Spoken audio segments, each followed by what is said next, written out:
Hello everyone, good morning and welcome back to my channel. तो इससे पिछला vlog जो गया था उसमें आप लोगों ने देखा कि मैं आपसे शेयर कर रही थी कि आज मेरे हस्बैंड के स्कूल में कुछ फंक्शन है, तो वो वहीं पर गए थे और आज उनका लंच भी वहीं पर होने वाला है। तो वो रात को बहुत लेट से आए थे, 6 बजे के करीब वो घर पहुँचे थे।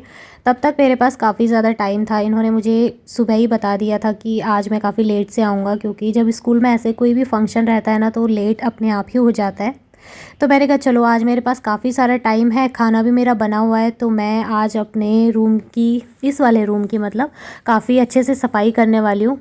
बहुत टाइम से सफाई नहीं हुई थी, एकदम डीप क्लीनिंग वगैरह। तो सबसे पहले तो मैंने जाले वगैरह हटा दिया और मैंने सोचा डीप क्लीनिंग के साथ ही साथ थोड़ा सा ना न्यू लुक दे देती हूँ। यहाँ पे थोड़ा चेंज हो जाता है, अगर बेडशीट, कुशन कवर या पर्दे वगैरह भी आप चेंज करते हो ना, तो बहुत अच्छे से आपको एक पॉजिटिव वाइब्स आती है, बहुत अच्छा लगता है। तो कभी कभार मैं इस तरह से करती रहती हूँ। और ज़रूरी नहीं है फ्रेंड्स, आपको मेकओवर करने के लिए हज़ारों का सामान ख़रीदना पड़े, महंगा महंगा सामान ख़रीदना पड़े। कई बार देखिए मुझे भी कमेंट आते हैं कि आप ये ले लीजिए, वो ले लीजिए, लेकिन जितना इंसान के हाथ में होता है, जितना उसका बजट होता है, वो उसी हिसाब से काम करता है। तो आज का ये वीडियो ज़ीरो बजट के मेकओवर पे होने वाला है। आपके घर में जो भी बेडशीट है जो कि आपने बहुत लंबे टाइम से यूज़ नहीं की होगी, या जो आपको लगता है कि बहुत कलरफुल है, प्यारी सी है, एकदम ब्राइट कलर की, तो सिर्फ वही आप चेंज कर दीजिए। बाकी कुशन कवर अगर आपके पास है तो वो चेंज कर दीजिए, नहीं है तो जो हैं उनको वॉश करके फिर उनको चेंज करके देखिए, कर्टन्स वॉश करके देखिए, अपने आप ही न्यू लुक आ जाता है। ज़रूरी नहीं है मेकओवर के लिए आपको बहुत महंगा सा सामान चाहिए। अब जैसे कि मेरे पास ये, जब मैं परसों मायके गई थी ना, तो वहाँ से मैं ये लेके आई थी। जब मैं 12th में थी तो हमें प्रोजेक्ट मिला था ये सारी चीज़ों का, खासकर लड़कियां ही इस तरह की चीज़ें बनाती थी। हमारा जो होम साइंस का प्रोजेक्ट होता था उसमें हमने ये कुशन कवर बनाए थे, तो 5 का सेट बनाया था। और मुझे कभी मैंने सोचा भी नहीं था कि वो इस तरह से यहाँ मेरे ससुराल में काम आ जाएगा, क्योंकि मायके में हम लोग रेंट पे रहते हैं और वहाँ पे हम सोफ़ा वगैरह ये सब चीज़ें नहीं रख सकते। वैसे भी मतलब 2 रूम में क्या ही सोफ़ा लगाएं, वहाँ पे जो बेड हैं वही इतनी ज़्यादा जगह घेर के रहते हैं। तो रेंट पे इतना कुछ नहीं हो पाता है, बाहर लोग कर भी देते हैं, लेकिन हम लोग जानबूझ के किराए पे इतना सारा सामान लेके नहीं आते हैं, क्योंकि कभी भी अगर खाली करना पड़ जाए तो फिर सामान बहुत ज़्यादा ख़राब होता है, टूट फूट हो जाती है। इसलिए मम्मी पापा ने कोई भी एक्स्ट्रा चीज़ नहीं रखी है, बस थोड़ा बहुत जो काम की है वही रखी हुई है। तो अभी मैं यहाँ पर अच्छे से सफाई करने वाली हूँ। ये टेबल मुझे थोड़ा मतलब अजीब सा लग रहा था यहाँ पे, क्योंकि ये काफ़ी ज़्यादा जगह घेर के था। और मैं सोच रही हूँ कि थोड़ा सा ना इस टेबल को या तो मैं खिसकाई दूँ या फिर मैं बेड को खिसकाने वाली थी, बट बेड इतना ज़्यादा भारी था कि मेरे अकेले के बस का नहीं था। इसलिए मैंने सोचा चलो टेबल ही खिसका देती हूँ, ये तो आराम से हो रहा था। सबसे पहले मैंने टेबल के ऊपर और नीचे की तरफ अच्छे से झाड़ू लगा के जितना भी धूल या जाले लग जाते हैं वो सब साफ़ कर दिए थे। तो एक बार जैसे चीज़ों को हटा दिया जाए उनकी जगह से, तो उनके पीछे आगे बहुत सारी चीज़ें ऐसी मिल जाती हैं जो आपकी या तो खोई हुई रहती हैं, या फिर धूल वगैरह मिल जाएगा, या जाले वगैरह आपको ज़्यादातर मिल जाएंगे। तो ऐसे मतलब सामान हटाने से ना जगह की सफाई भी हो जाती है, लेकिन हद से ज़्यादा भी सामान इधर उधर नहीं करना चाहिए, क्योंकि टूट फूट भी बहुत ज़्यादा होती है। फर्श ही टूट गया या सामान ही टूट गया, तो इसीलिए मैंने अकेले कुछ भी नहीं किया। नहीं तो मेरा इरादा यही था कि मैं बेड को पूरा खिड़की की तरफ ऐसे सीधे में लगा दूं, ताकि इससे क्या होगा ना, बहुत ज़्यादा जगह बचेगी। लेकिन अभी इतना कुछ था नहीं मेरे बस की, तो मैंने ये टेबल को ही थोड़ा चेंज कर दिया। पहले ही ऐसे चौड़ाई में रखा था और अब मैंने इसको ऐसे लंबाई में रख दिया, और मशीन को भी दूसरी तरफ को मैंने सीधे में मतलब रख दिया। अब मशीन के साथ एक प्रॉब्लम ये होती है कि इसमें धूल बहुत ज़्यादा जल्दी जमा हो जाता है, और अगर धूल मशीन के अंदर चला गया तो फिर ये चलती नहीं है। इसलिए मैंने कहा चलो इसमें थोड़ा एक कपड़ा डाल देती हूँ। अब क्योंकि देखिए जगह जितनी होती है उसी जगह में हमें हर काम को करना पड़ता है सोच समझ के। तो भले ही चीज़ों को हटाएं नहीं, लेकिन उसको छुपा कर इस तरह से तो रख सकते हैं ना जो देखने में सही लगे। ज़रूरी नहीं है कि हम कहीं पर उसको छुपा दें। अब मशीन है, उस पर काम होता है, तो मैं उसको कहाँ ले जाऊँ, और बहुत दूर भी ले जाऊँगी रूम में, तो वहाँ से लाते लाते भी मुझे बहुत प्रॉब्लम होगी, और फिर मेरा ये होगा कि चलो छोड़ो आज रहने देती हूँ, कल करूँगी। उससे अच्छा ये है कि चीज़ों को अपने आसपास सामने ही रखा जाए। और ये देखिए फ्रेंड्स, डेली झाड़ू पोछे के बावजूद भी जब मैं सामान को हटाती हूँ तो इतना ज़्यादा धूल निकल ही आता है, चाहे मैं कुछ भी करूँ, लेकिन ये धूल ना परमानेंट निकलता ही निकलता है। तो ये एक चीज़ मुझे काफ़ी अच्छी लगती है जब मैं थोड़ा बहुत कुछ करती हूँ चेंज। बस पोछा झाड़ू सब लगा लिया था और दरी बिछा के अब मैं आपको दिखाती हूँ अपने इस वाले रूम का फाइनल लुक। तो ये देखिए फ्रेंड्स, एकदम ज़ीरो बजट में मैंने काम किया है। कुछ भी मैं एक्स्ट्रा मार्केट से ख़रीद के नहीं लाई हूँ। बस यहाँ पर जो मेरे पास बेडशीट थी वो चेंज की और ये जो कुशन थे इनके कवर चेंज किए। बाकी सब वैसा का वैसा ही है। थोड़ा बहुत मतलब मैच करने की, मिक्स एंड मैच करके ना आप बहुत अच्छा एक लुक क्रिएट कर सकते हो। और बहुत महंगा महंगा सामान लेके आओ तब तो चीज़ें अच्छी लगती ही है, रूम भी डेकोरेट हो जाता है, लेकिन बात तब ज़्यादा अच्छी लगती है जब आपने खर्च ना किया हो और लुक भी थोड़ा चेंज हो गया हो। उस चीज़ का ना मज़ा ही कुछ और होता है। तो इस तरीके से जो है मैंने ये कर्टन्स जब बनाए थे तब भी मुझे बहुत सुंदर लगे थे। अब मैं दूसरे वाले कर्टन्स बनाने वाली हूँ।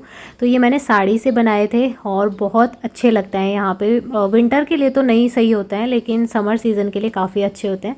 तो अब तो वैसे भी समर आने ही वाला है, तो इसलिए मैं इनको ऐसे ही रहने दूँगी। और दूसरी तरफ जो विंडो है उसके लिए भी मैं बनाने वाली हूँ कर्टन्स। तो यहाँ पर देखिए मैंने ये वाला कपड़ा ब्लू कलर का था, इसको ही मैंने मशीन के ऊपर डाल दिया। और बाकी सब कुछ देखिए ये भी मेरा DIY किया हुआ है। तो इस तरीके से थोड़ा बहुत चेंज करके अच्छा लगता है, दिल को सुकून मिलता है और आंखें भी थोड़ा रिलैक्स फील करती है। प्लस ये भी होता है कि आपको जब तक ये लुक अच्छा लगता है ना, जितने टाइम तक भी, तब तक आपके अंदर फुल एनर्जी रहती है काम को करने की। उसके बाद अगर फिर आपको ये लगे कि यार अब तो बोरियत आ रही है, एक सा हो गया, तो फिर से आप लोग चेंज कर सकते हैं। फिर से आपको वही वाली एनर्जी और पॉजिटिव वाइब महसूस होगी। मैंने यहाँ पे थोड़े से अंगूर धो के रखे हुए हैं, क्योंकि पॉलीथीन में रखे हुए थे, तो अगर ऐसे ही रखे रह जाते तो फिर उनको खाने वाला नहीं था कोई भी, ऐसे ही रहने देते उनको। उसके बाद में यहाँ पे ना जो भुने चने आते हैं ना मार्केट में, भुने हुए रहते हैं, मतलब खूब फूटे हुए चने अच्छे से। हम लोग बचपन में बहुत ज़्यादा खाया करते थे, स्कूल में भी ले जाते थे, लेकिन कभी हमें पता ही नहीं चला कि इस तरीके से भी बनाया जाता है इनको। तो बाद में ही जब पता चला ना, तब से मैं इसी तरीके से घर पे ही बना लेती हूँ। आज आपके साथ भी ये छोटी सी रेसिपी शेयर कर रही हूँ। सबसे पहले मैंने 1 डेढ़ कटोरी के जितना नमक डाला है इसमें। तो ये नमक आप बार बार यूज़ कर सकते हो, खाने में नहीं, इस तरह की चीज़ें बनाने में, बेकिंग वगैरह में मतलब।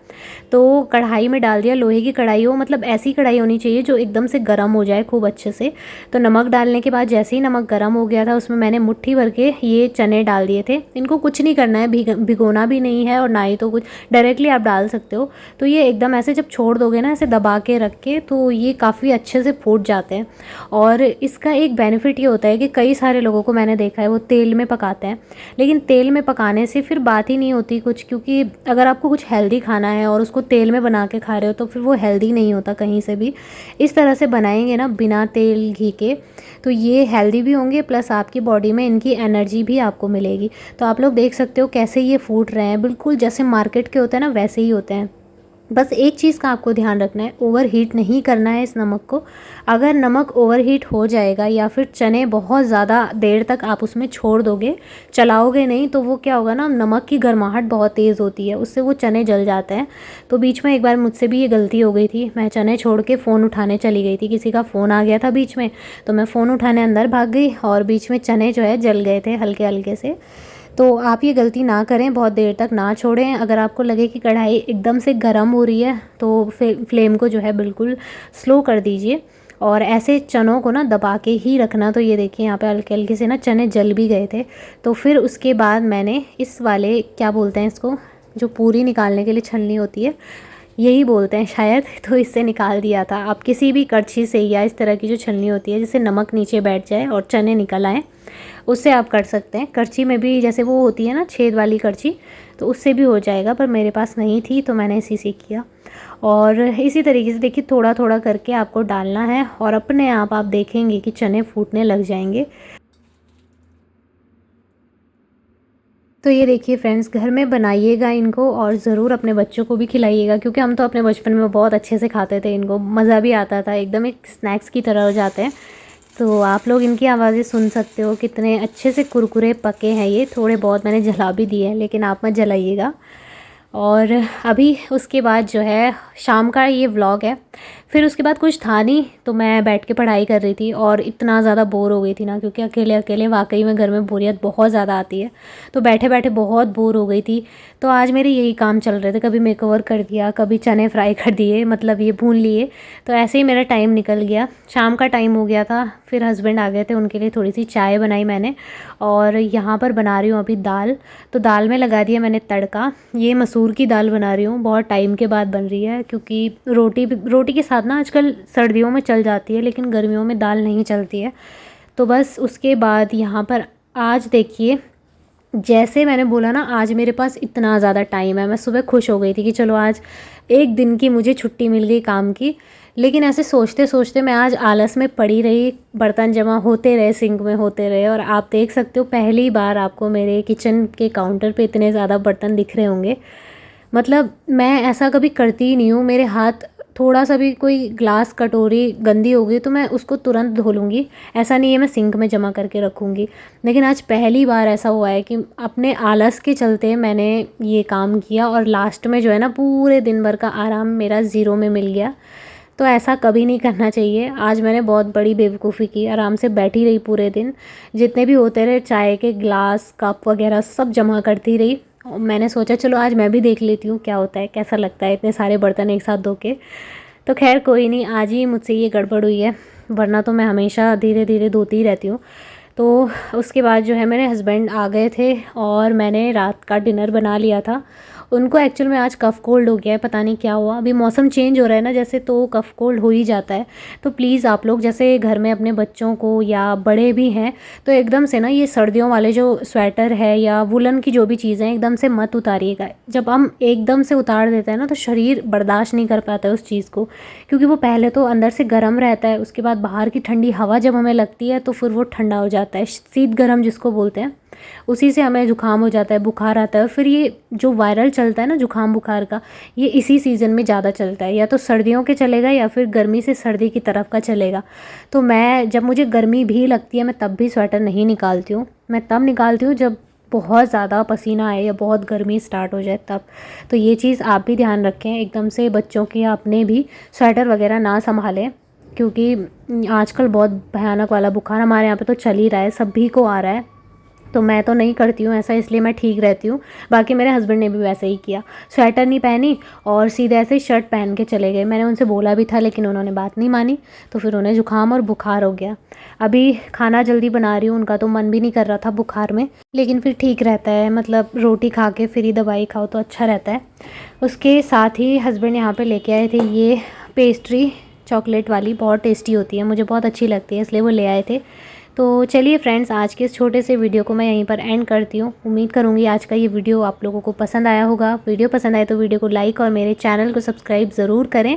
मिलेंगे बहुत ही जल्दी एक और अच्छे नए वीडियो के साथ, तब तक के लिए बाय बाय, टेक केयर।